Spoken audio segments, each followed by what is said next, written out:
వయస్సు యవనస్తుడు వయస్సు పెరుగుతున్న కొద్దీ అతి వినయము కలిగి జీవించాడంట. దేవునికి స్తోత్రం. ఒక చెంప మీద పడితే రెండో చెంప చూపించాడు, మొఖం మీద ఉమ్మి వేస్తే తుడుచుకున్నాడు, పిడిగుద్దులు గుద్దితే మాట్లాడలేదు, మొఖం మీద ముసుకేసి ఇష్టానుసారం కొట్టినా ఒక్క పలుకు కూడా పలకలేదు. ఏమన్నాడు తెలుసా? నా రాజ్యము ప్రేమ రాజ్యము. ఒకసారి గట్టిగా చప్పట్లు కొడదాం. యేసుక్రీస్తు తనను తను తగ్గించుకొని మనందరి కొరకు హెచ్చించబడ్డాడు. నేను తండ్రి మూలముగా జీవించినట్లుగా నా శరీరము నా రక్తము తినవాడు ఎలా ఉండాలంట? క్రీస్తుని పోలి నడుచుకోవాలి. ఒకసారి గట్టిగా చప్పట్లు కొడదాం. యథార్థంగా ఎక్కడన్నా ఒక మాట మాట్లాడాడు ఆయన భూమి మీదకి వచ్చిన తర్వాత? ఎక్కడ కోపడ్డా?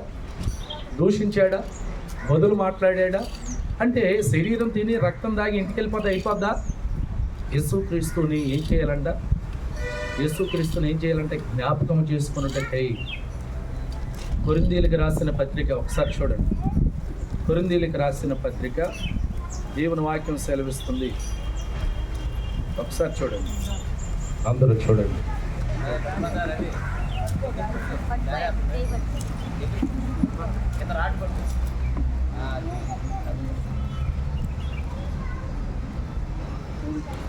ఒకటో కొరింథీయులకు రాసిన పత్రిక 11వ అధ్యాయం 26వ వచనం. నిర్దోషమైనది, నిష్కళంకమైనది, నిర్దోషమైనది, నిష్కళంకమైనది, మనుషులలో దూతలలో లేనే లేనిది, మనుషులలో దూతలలో కానే కానిది, యేసు రక్తము పరిశుద్ధ రక్తము, యేసు రక్తము అది దైవ రక్తము, యేసు రక్తము.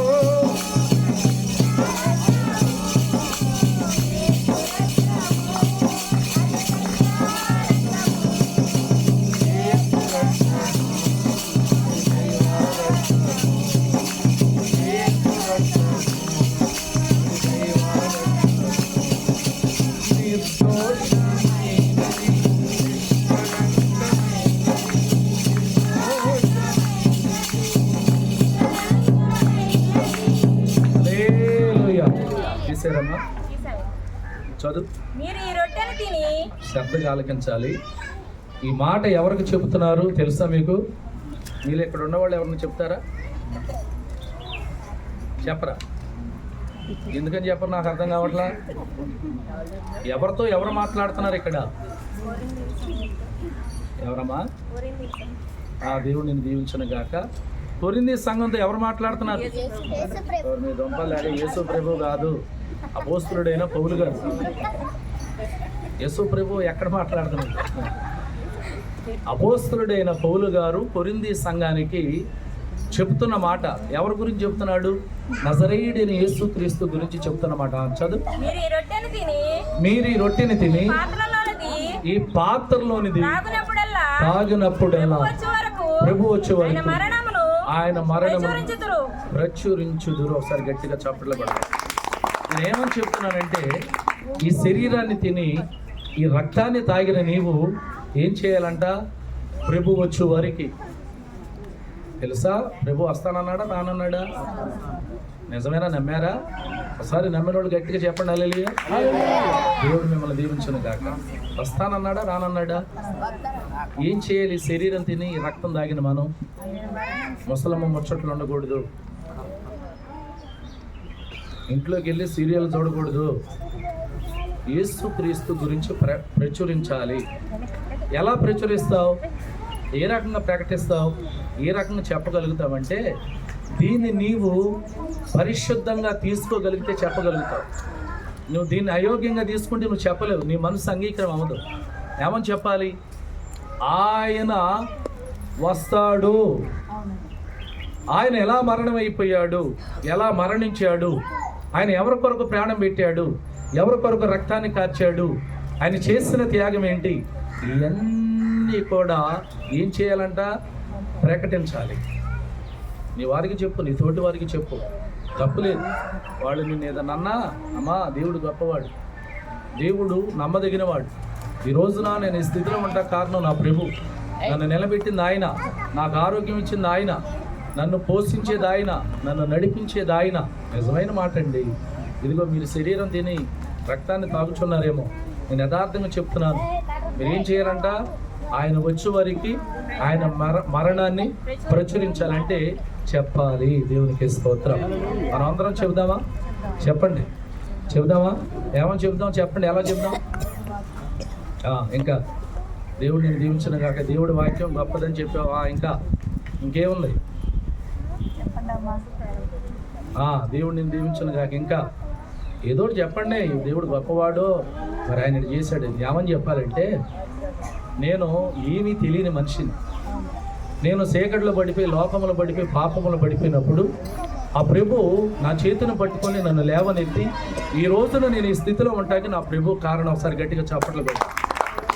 ఈ 5 ఏళ్ళు నోట్లోకి వెళ్తున్నాయంటే, ఈ వస్త్రాలు కట్టుకుంటున్నానంటే, నేను ఇలా జీవిస్తున్నానంటే, నేను ఇలా బ్రతుకుతున్నానంటే నా ప్రభు నాకు ఇచ్చిన ఉచిత కృప.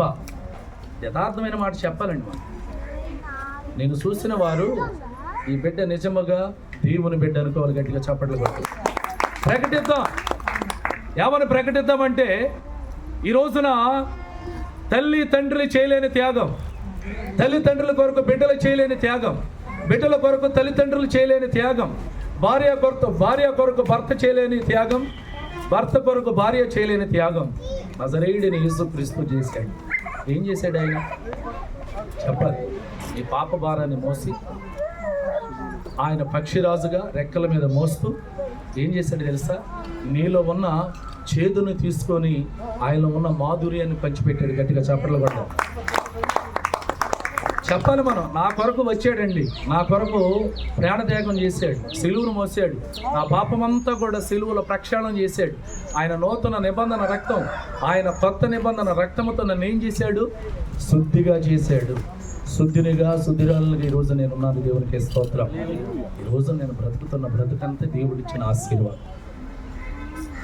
యథార్థమైన మాట అండి ఇది, యథార్థమైన మాట. ఎందుకనంటే ప్రభు చెప్తున్న మాట. ఆయన వచ్చే వరకు ఏం చేయాలంట?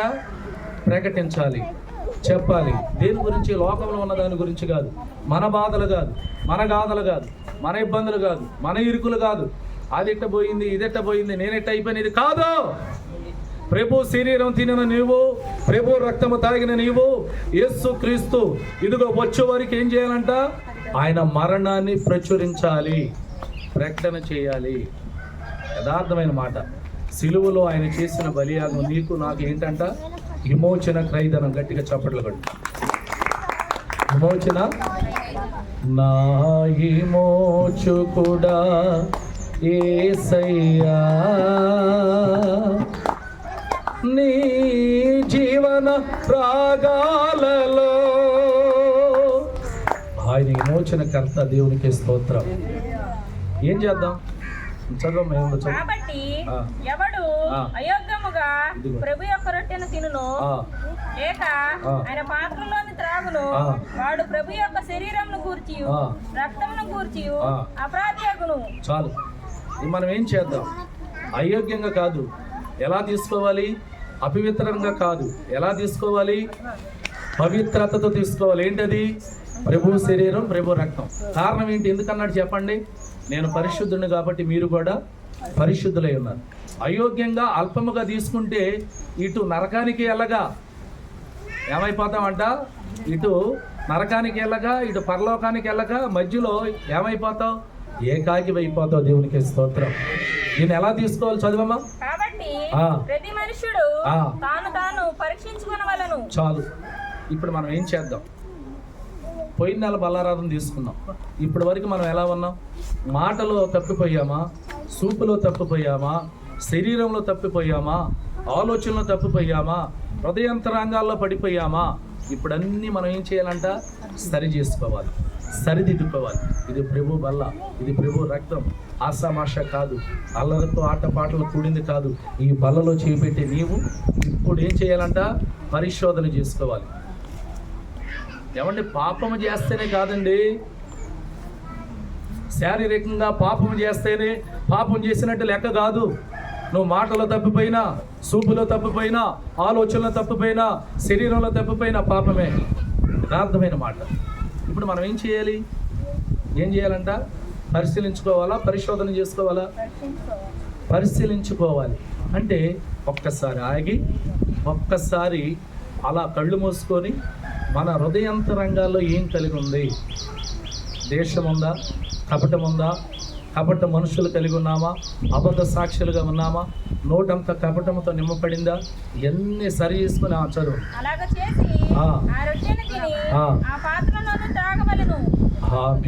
ఏం చేయాలంట?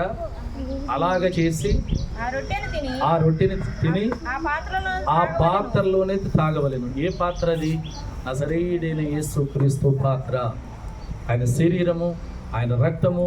నువ్వేం చేయాలంటే ఆలోచించుకొని, నీ పాపాలు కడుక్కొని, నీ శాపాలు కడుక్కొని, నీ పాపాలు ఒప్పుకొని, ఇదిగో నీ తలంపులు ఒప్పుకొని, ప్రభువా నేను పాపిని, ఘోరమైన పాపిని, ఎన్నిక లేని వాడిని, దౌర్భాగ్యుణ్ణి, అయోగ్యుణ్ణి, అల్పుణ్ణి, పెంట కుప్ప మీద చెత్త లాంటిది నా బ్రతుకు, కుక్క కంటే వీనంగా బ్రతుకుచున్నవాడిని నేను, నీటి మీద బుడగ లాంటిది నా బ్రతుకు, ఏ క్షణం ఆవిరైపోద్దో తెలియదు. కాబట్టి ప్రభువా ఇదిగో అని ఎప్పుడైతే ప్రభు సన్నిధిలో నువ్వు ఒప్పుకుంటావో అప్పుడు నీ ప్రార్థన ఆయన ఏం చేస్తాడంట? చెప్పాలి. స్వీకరిస్తాడు, అంగీకరిస్తాడు, ఆలకిస్తాడు. ఏం కలుగుతుంది అప్పుడు నీకు? ఆశీర్వాదం. ఈ యొక్క రక్తం ఏం కలుగుతుందో తెలుసా? మీ పాపాల నుంచి విమోచన, విడుదల. దేవునికి స్తోత్రం. చదువు.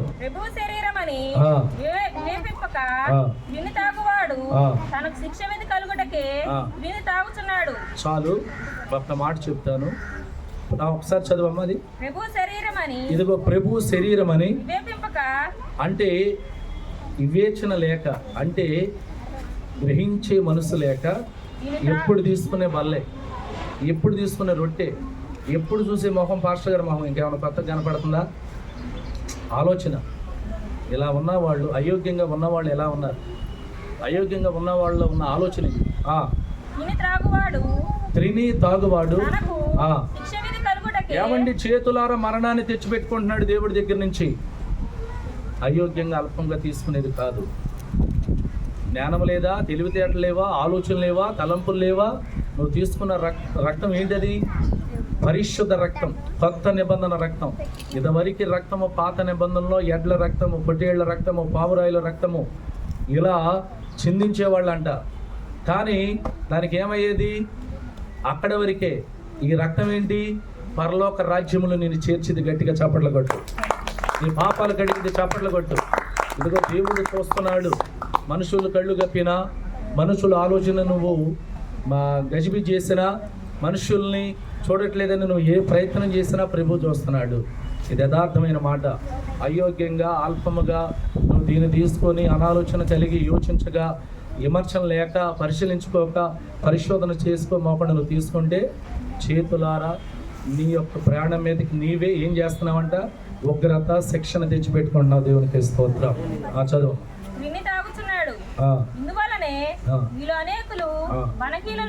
ఆగండి. బలహీనలై తర్వాత ఏమైపోతున్నారంట? నాకు ఎక్కడ నొప్పి, నాకు అక్కడ నొప్పి, నాకు ఎక్కడ. మరి వస్తాయండి. పరిశీలించుకున్నావా? పరిశోధన చేసుకున్నావా? బలహీనురాలు అయిపోతున్నావు అంటే నీలో ఏం కలిగి ఉంది? పవిత్రత ఉందా? అపవిత్రత కలిగి ఉన్నావు. ఏమన్నాడు ఇక్కడ ప్రభు? ఇక్కడ కొరింథీ సంఘానికి అపోస్తలుడైన పౌలు గారు వాక్యం చెబుతూ, నిన్ను నీవు పరిశోధన చేసి దీన్ని తీసుకునేటప్పుడు చాలా పవిత్రత కలిగి తీసుకోవాలి. ఇక్కడ చాలామంది విమర్శ లేక తీసుకున్న వాళ్ళందరూ ఏమైపోతున్నారంట? బలహీనులై రోగులైపోతున్నారు. ఇక్కడ ఎవరు తప్పు? ఎవరిది? మనలో లోపం. మనం సరి చేసుకోక మనం అంట శరీర బలహీనత తెచ్చిపెట్టుకున్నది కాక రోగాలను కూడా తెచ్చిపెట్టుకుంటున్నామంట. ప్రభు రక్తం రోగం